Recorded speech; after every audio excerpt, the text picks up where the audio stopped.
Hola chiquillos, buenos días, ¿cómo están?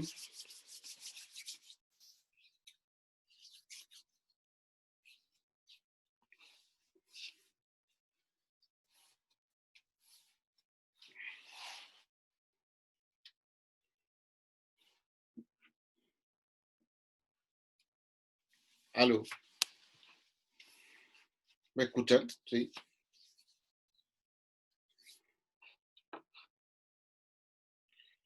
Mm,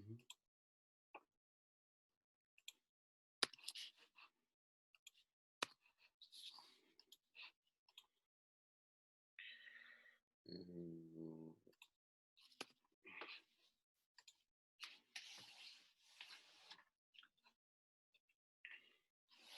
Hola chiquillos, ¿cómo están?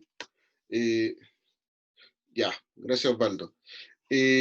Chiquillos, bueno, primero que todo, muy buenos días, espero que se encuentren todos muy bien, espero que puedan, que hayan sido buenos días para ustedes, estos días que han pasado con harta lluvia, harto frío, espero que ustedes y sus familias se encuentren bien. Eh, bueno, primero que todo, antes de hacer la actividad que tengo pensada para hoy, tengo que hacer algunos comentarios sobre la evaluación, ¿ya? Eh, Chiquillos, muy pocas personas, si no me equivoco, lo revisé hoy día temprano, eh, solamente una persona del curso ha hecho la evaluación, ¿ya? Eh, y por lo tanto necesito que vayamos poniéndonos las pilas con esa actividad, ¿ya?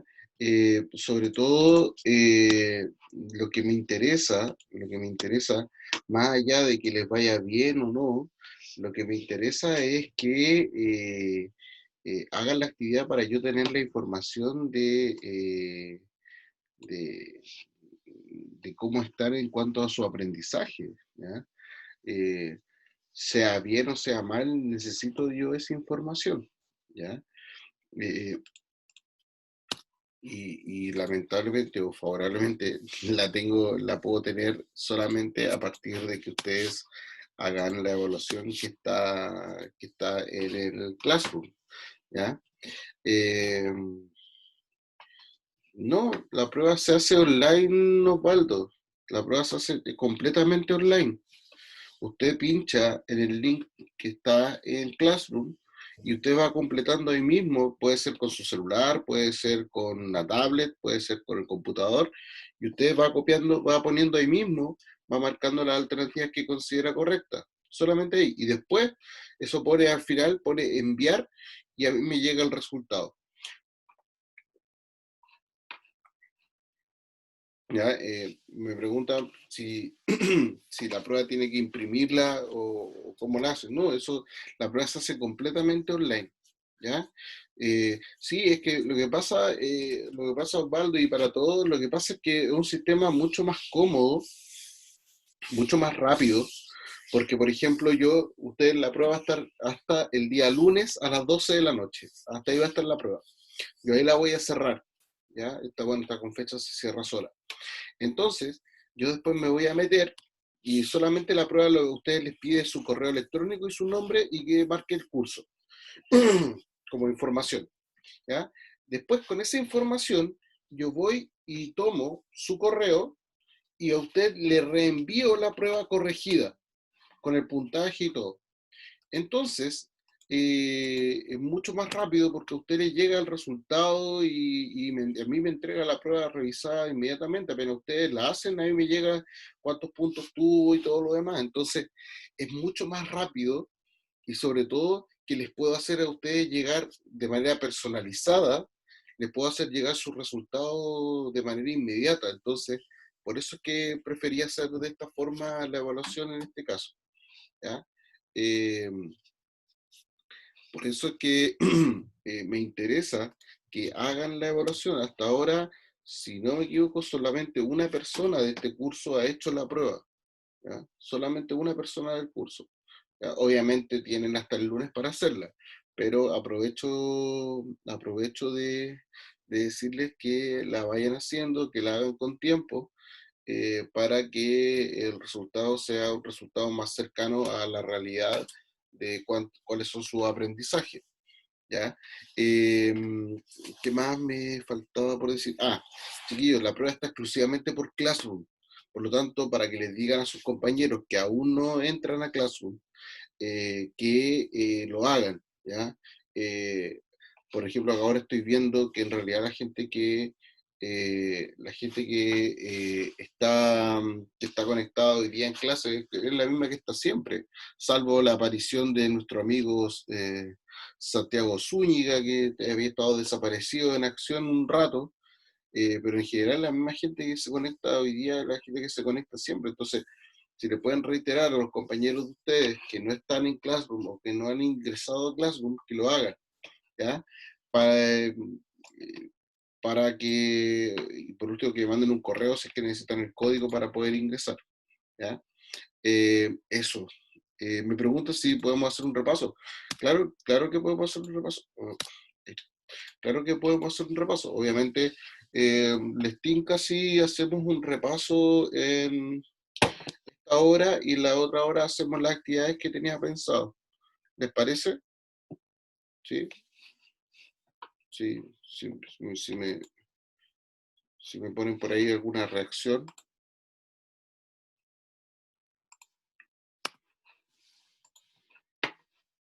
¿ya? Si ponen por ahí alguna reacción, algún dedito, ¿ya? ¿Les parece? No, no es necesario, Sebastián, porque yo paso la asistencia al momento de ingresarlo a ustedes desde la sala de espera, así que ahí voy poniendo los presentes. De hecho, por eso todavía no pongo la pantalla completa porque,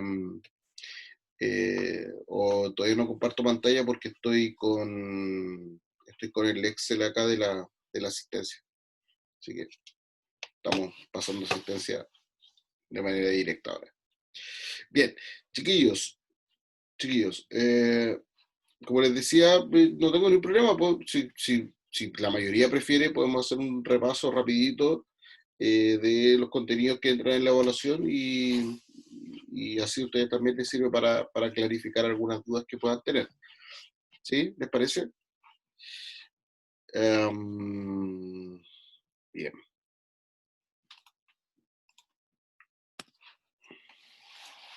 Vamos a terminar de agregar a los últimos que se van sumando. Bien. Chiquillos, entonces voy a hacer un repaso rápido de lo que vamos a revisar en esta evaluación. Eh, la evaluación es de la unidad 1, ¿ya? Es de la unidad 1. Esa unidad 1 está el material de la unidad 1, está en el Drive de Facebook, está en YouTube los videos de la unidad 1 y las correcciones de las actividades que hicimos de la unidad 1, ¿ya? Por lo tanto, ahí está todo ese material. La evaluación está centrada, como les digo, en esos contenidos de la unidad 1. ¿Cuáles son? Humanismo, renacimiento, reforma y formación del Estado moderno.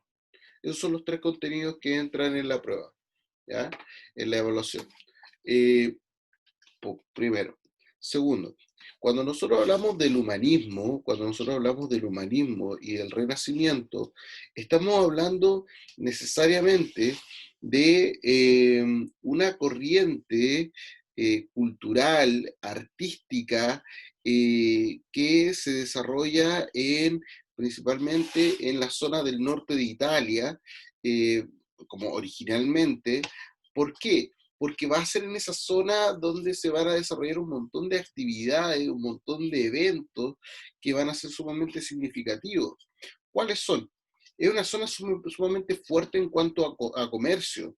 Por lo tanto, ahí van a llegar influencias de distintas partes del mundo, especialmente desde el Imperio Bizantino, que van a influir en el pensamiento de los artistas humanistas y posteriormente renacentistas.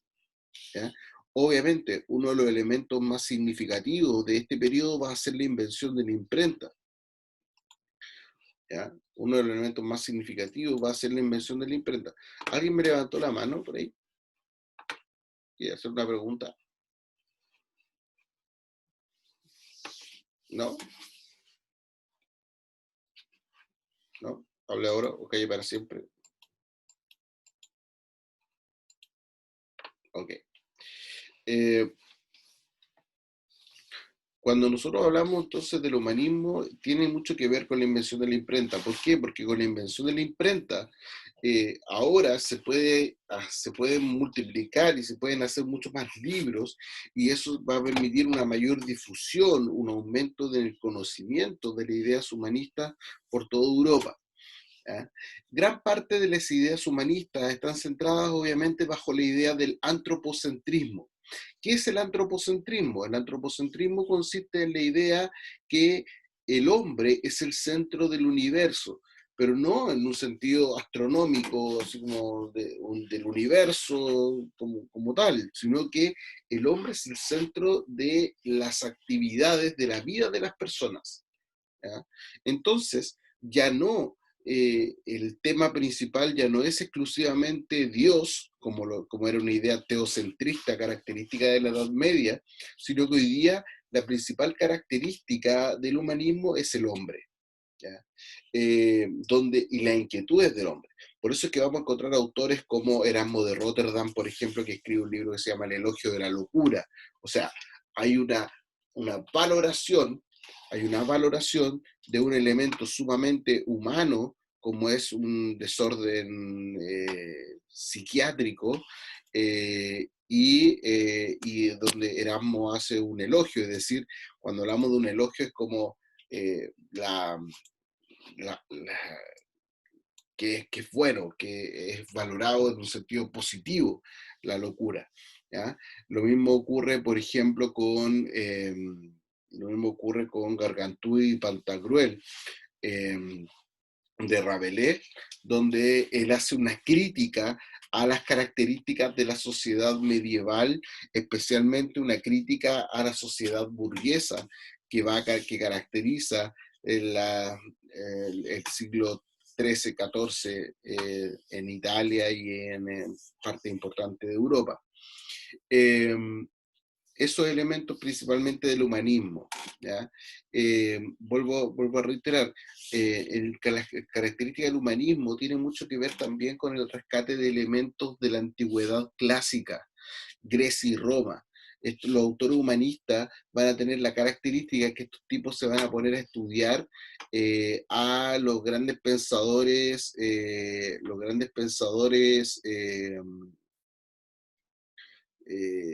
griegos, se van a poner a estudiar a los grandes pensadores romanos, a los grandes relatores griegos y romanos, y van a ser ellos entonces los que van a eh, hacer esta recuperación, por decirlo de alguna manera, del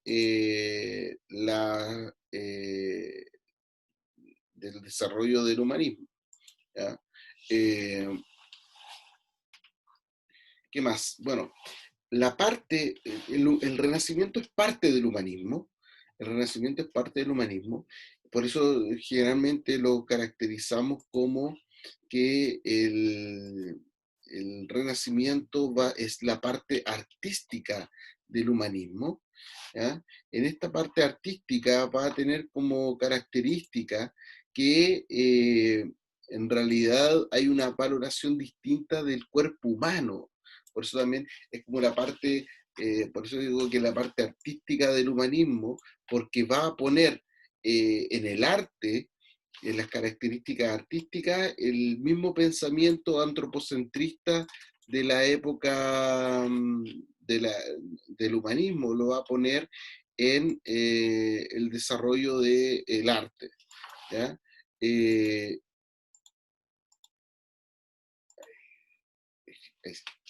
Eh, entonces van a utilizar nuevas técnicas en en el desarrollo del cuerpo humano, por ejemplo, en las proporciones, en la profundidad, en las características humanas son mucho más realistas.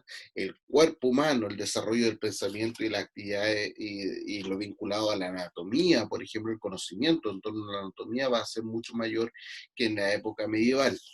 ¿Ya?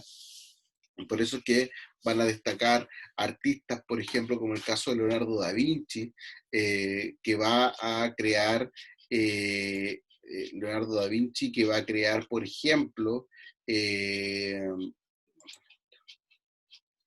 Leonardo da Vinci, que va a crear, por ejemplo, tratados de anatomía, en donde este tratado de anatomía lo que va a hacer va a establecer, por ejemplo, características de la proporción del cuerpo humano y de esa manera entonces va a desarrollar una mayor importancia para el cuerpo humano, y no solamente el cuerpo humano en general, sino que también, por ejemplo, una valoración positiva de la mujer. ¿Ah? Algo la mujer había estado bastante desplazada de la importancia dentro de la vida de las personas. Por eso es que es tan significativa, por ejemplo, la Mona Lisa, en el caso de Leonardo da Vinci. ¿Por qué? No solamente porque hay un retrato femenino, sino que porque generalmente se hacían retratos femeninos en la Edad Media, pero generalmente era de la imagen de la Virgen María. Ahora va a haber una imagen de una mujer, no solamente una mujer X, sino que también es una mujer que es un poquito coqueta y está sonriendo al momento de ser retratada. Por lo tanto, obviamente eso es un elemento distinto, a lo cual nosotros le llamábamos la ginecolatría. ¿Ya? Eh, ¿Qué más? Obviamente no tiene que ver exclusivamente con la escultura, con la pintura, tiene que ver también, por ejemplo, con la escultura, tiene que ver con la pintura, pero también obviamente hay mucha relación con la iglesia. El caso de Miguel Ángel, que pinta la Capilla Sixtina, por ejemplo, Miguel Ángel va a pintar, pinta casi la Biblia completa, la pinta sobre el cielo de la Capilla Sixtina. Entonces, ¿por qué? Porque va a ser financiado, va a ser apoyado económicamente por un mecenas, en este caso que era el Papa de ese momento, le financia la actividad artística a Miguel Ángel. Al mismo tiempo Miguel Ángel va a hacer esculturas, como el caso de La Piedad, eh, y el caso, por ejemplo, de Donatello también va a ser bastante reconocido por sus esculturas, en donde va a haber un énfasis en el cuerpo humano y en el desarrollo de estas características. Muy relacionado con el humanismo y el renacimiento está el proceso de la reforma. ¿Por qué? Yo siempre reconozco a este señor llamado Martín Lutero, que es quien inicia el proceso de la reforma en 1517. Eh, yo hace un tiempo atrás, bastante tiempo atrás, leí un libro que hablaba, era un tipo que había ido al lugar donde vivió Martín Lutero, y él dice, le dice el tipo, el autor, recorre el lugar y le llama la atención que Martín Lutero, Martín Lutero era sacerdote, entonces él vivía en una pieza muy pequeña, y le llama la atención que al lado de su escritorio él tenía, obviamente, vela y tinta y todo lo demás, pero se dio cuenta que en las paredes habían manchas negras. ¿Ya? Habían manchas negras en las paredes de la pieza de Martín Lutero. Entonces le llama la atención y le pregunta al guía turístico, le dice, oye, ¿por qué hay manchas negras en las paredes? Entonces le dice, lo que pasa es que cuando Martín Lutero, cuando en las noches, cuando estaba durmiendo, eh, agarraba los tarros de los frascos de tinta y los tiraba a las paredes. ¿Ya? Agarraba los frascos de tinta y los tiraba a las paredes. Entonces, eh, ¿por qué? Porque Martín Lutero, según él, veía el diablo. Entonces, lo interesante de todo esto es que Martín Lutero era un tipo que vivía con miedo, el tipo tenía miedo. miedo a irse al infierno, miedo a que la iglesia no fuera lo suficiente para salvarlo, salvar su alma en esta idea del cielo y el infierno. ¿Ya? Entonces, por eso es que él se empieza a cuestionar el funcionamiento de la iglesia. ¿Ya? Entonces empieza y le manda una carta al Papa diciendo, mira, ¿sabes qué? La iglesia funciona mal por esto, por esto, por esto. Y resulta que el Papa lo reta, lo acusa, finalmente lo termina excomulgando en 1520, luego de la publicación de las 95 tesis de Lutero, el Papa León X. Y Martín Lutero entonces, pensando él siempre en su salvación y en la salvación de las personas, él crea una nueva religión o una nueva corriente religiosa llamada el luteranismo, que va a estar basado en que ya la iglesia no tiene la importancia que tenía hace unos años atrás, que el perdón no lo concede una persona, un sacerdote al momento de la confesión, sino que lo concede Dios mismo, que la salvación no se da por las buenas obras de las personas, sino que se da por la fe, eh, que los sacramentos importantes o los únicos sacramentos deberían ser dos, como el bautismo y la Eucaristía, eh, entre otros. ¿Ya? Eh, y sobre todo lo que le preocupaba a Martín Lutero era el hecho de que la Iglesia Católica estaba cobrando por el perdón de los pecados, las llamadas indulgencias. ¿Para qué? Para la construcción de la Plaza de San Pedro, de la Catedral de San Pedro en el Vaticano. Por una parte, y por otra también le llamaba mucho la atención la liviandad, el poco cuidado que tenían los sacerdotes en el celibato, por ejemplo, donde los sacerdotes tenían esposas, amantes, hijos, y eran bastante relajados en ese sentido el clero, cuando en realidad debía ser una vida mucho más recatada y mucho más relacionada con lo religioso. Eh, eh,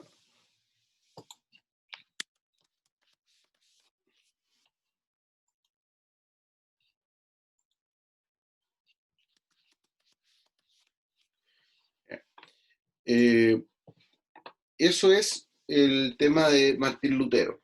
Sin embargo, con el problema de Martín Lutero, en el momento en que se desarrolla toda la reforma y toda la acusación a Lutero, también esto va a ser aprovechado desde un punto de vista político por parte de príncipes alemanes que estaban contra el rey de España, que en ese entonces también era rey de Austria, y o el emperador, era emperador de Austria. Entonces,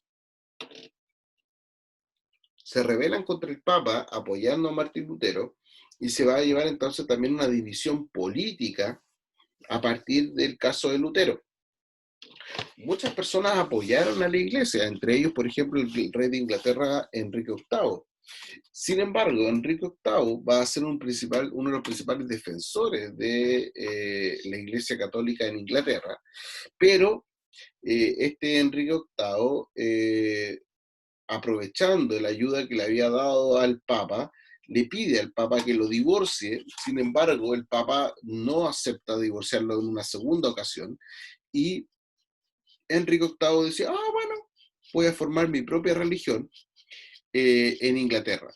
De esa forma, entonces, en Inglaterra se divide, se separa la iglesia católica de la iglesia propia de Inglaterra y se forma la iglesia anglicana, que en gran medida no tiene mucha diferencia con la iglesia católica. ¿Ya? No tiene gran diferencia con la iglesia católica. No hay grandes diferencias notorias, salvo que es una iglesia estatal controlada, donde la cabeza de la iglesia es el rey de Inglaterra, donde posteriormente va a haber una mujer reina de Inglaterra, el caso de Elizabeth o de Isabel I, y esta reina, por lo tanto, al ser una mujer la cabeza de la iglesia, se va a permitir el sacerdocio de las mujeres en la iglesia anglicana, un avance muy importante, sobre todo apuntando hacia la igualdad de género, algo que la Iglesia Católica no ha permitido nunca en su historia. Eh, y además se desarrollan otros movimientos reformistas, como fue el caso de el calvinismo, como fue el caso de Zwinglio, que van a ir sumándose a toda esta corriente reformista que había iniciado Martín Lutero. Obviamente esto tuvo una repercusión y tuvo una reacción por parte de la Iglesia Católica, quien se reúne en el Concilio de Trento y decide hacer algunas reformas a su funcionamiento como religión, y otras las mantiene tal cual. ¿Ya?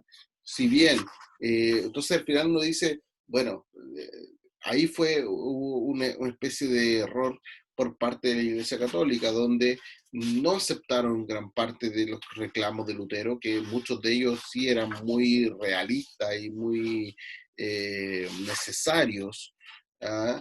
Eh, y sobre todo también por el aprovechamiento político que hubo detrás del caso de Martín Lutero.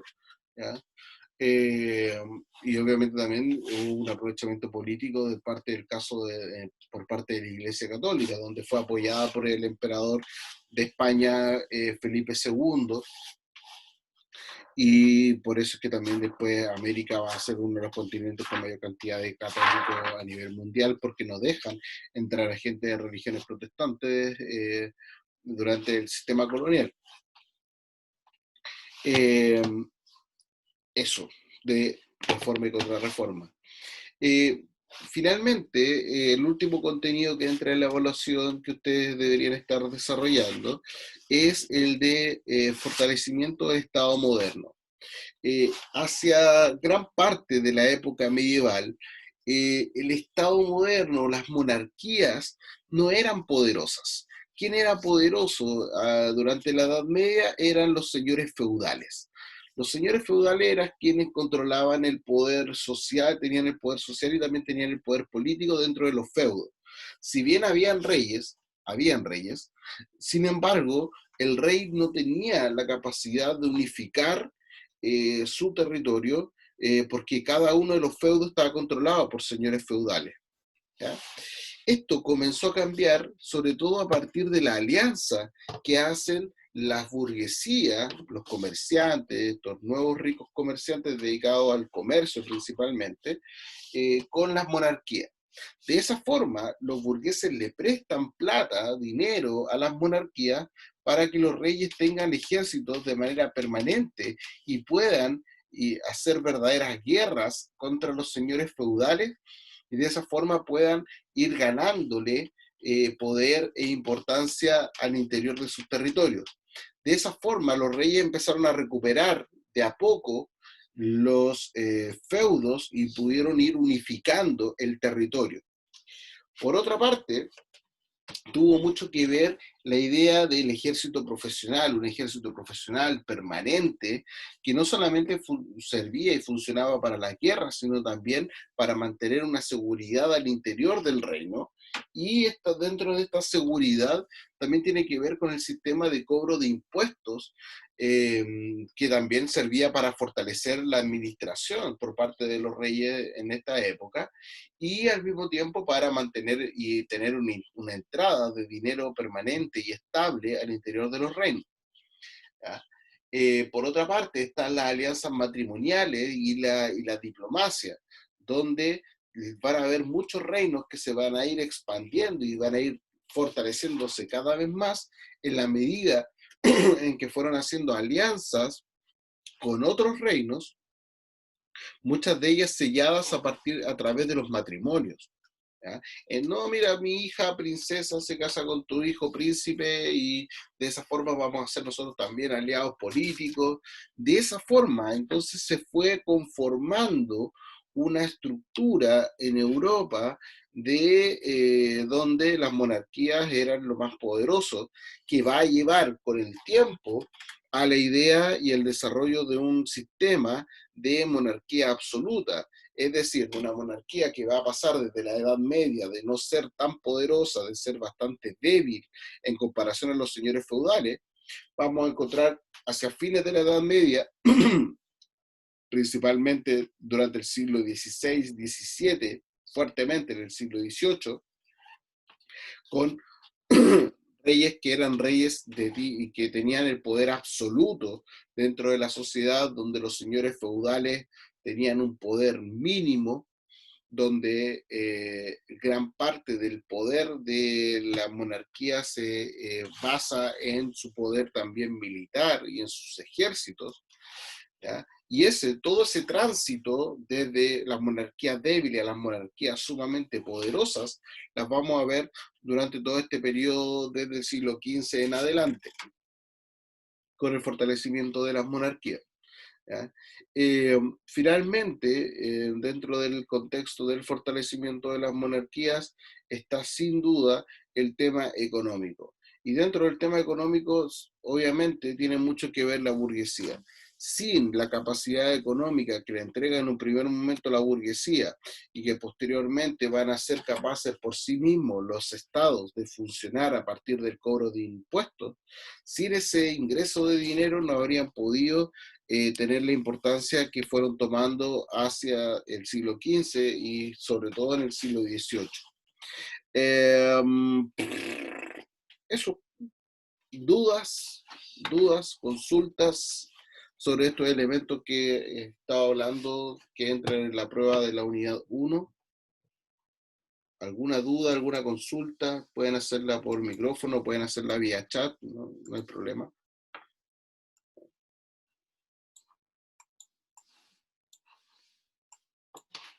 Dudas, consultas. Maxi, que me preguntabas, Maxi, ¿quedó más claro de estos elementos que entran en la evaluación? Sí, profe. ¿Sí? Ya. Gracias. Ojo que les recuerdo que esto está todo en las guías, está todo en los videos de YouTube, así que métanse, revisen, preparen, revisen, estudien y luego hagan la evaluación, ¿ya?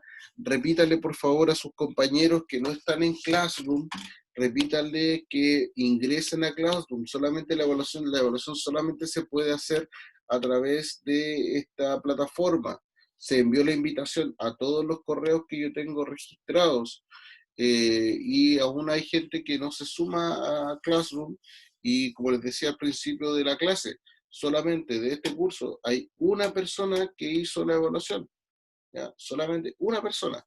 Entonces, si bien tienen tiempo todavía, es hasta el viernes, pero es para que se programen y se organicen para que puedan dar una evaluación de manera correcta. Chiquillos, necesito para esta evaluación que ustedes pongan de manera correcta su correo electrónico y su nombre, ¿ya? Y obviamente también el curso, ¿ya? Pero esos tres elementos, el correo electrónico, la, el correo electrónico, la, su nombre y el curso son obligatorios, son necesarios. ¿Por qué? Porque yo no saco nada que usted me haga la prueba, saque 80 puntos o saque 10 puntos, si no puedo mandársela de nuevo para que usted vea en qué se equivocó y todo lo demás. Y esto es lo que me da la facilidad de que yo le puedo mandar la prueba corregida una vez esté terminado el plazo de entrega de la prueba. Matías me pregunta, ¿tenemos plazo para entregar la prueba el lunes o el viernes? La prueba va a estar arriba, va a estar abierta para que usted la pueda hacer hasta el día lunes a las 12 de la noche. ¿Ya? Hasta el día lunes a las 12 de la noche. ¿Ya? Ahí se cierra, yo el día martes voy a meterme, voy a revisar y voy a enviar los resultados a ustedes. Eso lo voy a hacer yo el día martes. Por lo tanto, la prueba va a estar abierta hasta el día lunes. ¿Ya? Y lo bueno es que esto es súper rápido, entonces yo ya el mismo día martes ya les voy a haber entregado todos los resultados a ustedes. Entonces, pero obviamente, insisto, necesito que ustedes pongan información real. Me pasó en otro curso que un chiquillo puso, voy a poner acá lo que me puso, lo voy a escribir por chat. Su nombre es ese, pura G, ese es su nombre. De curso, no me puso curso, y aunque me hubiera puesto el curso, no sé, no tengo ningún alumno que se llame. Así que, chiquillos, su nombre, aunque le vaya bien, aunque le vaya mal, chiquillos, no, a mí me interesa la información, me interesa la información. Si ustedes no hacen la evaluación, yo no sé si no la hizo porque no tiene internet, no sé si no la hizo porque no quiso, no sé si no la hizo porque no sabe, no sé, no sé, no sé, ¿ya? Necesito esa información, ¿ya? Y obviamente para poder ver en qué aspectos están más bajos y poder repasarlo y poder reforzarlo para que ustedes vayan viendo aprendizaje, por una parte. Por otra, también tenemos que ver una forma de si ustedes están aprendiendo a través de este sistema online o no. Tenemos que ver también cómo está funcionando el sistema. Si usted no me responde nada, no me hace la evaluación, yo no tengo cómo tener esa información.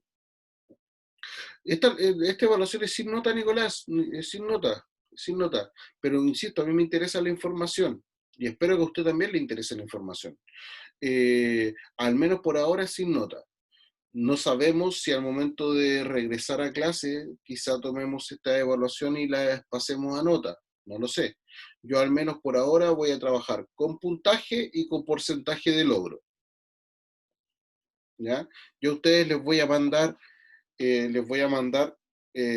la prueba de vuelta. Le va a llegar a ustedes un link con la prueba de vuelta, con sus resultados, su puntaje, en qué se equivocó y en qué no, y le voy a mandar en qué porcentaje de logro se encuentra. ¿Ya? ¿En qué porcentaje de logro se encuentra? Eh, ¿En qué rango dentro del porcentaje de logro se encuentra? Ya. Sí, entiendo. Al menos por ahora no es con nota, sino con porcentaje, con puntaje y con porcentaje. ¿Ya? Sí, lo que pasa es que entiendo que es difícil concentrarse y todo lo demás, por eso es que yo también, el material que he trabajado en las clases, al menos en la unidad 3 está todo arriba, en el Classroom, están las guías. Por lo tanto, si usted me dice, profe, ¿sabe qué? La verdad es que no me puedo conectar, porque me absorbe mucho internet, por ejemplo, el Zoom. Ya, vale, no te conectes. Pero revisa el material que está, las presentaciones, las guías, etcétera, revísela y haga la actividad. ¿Ya? Ya, chiquillos, se me acabó el tiempo. Que estén bien. Nos vemos.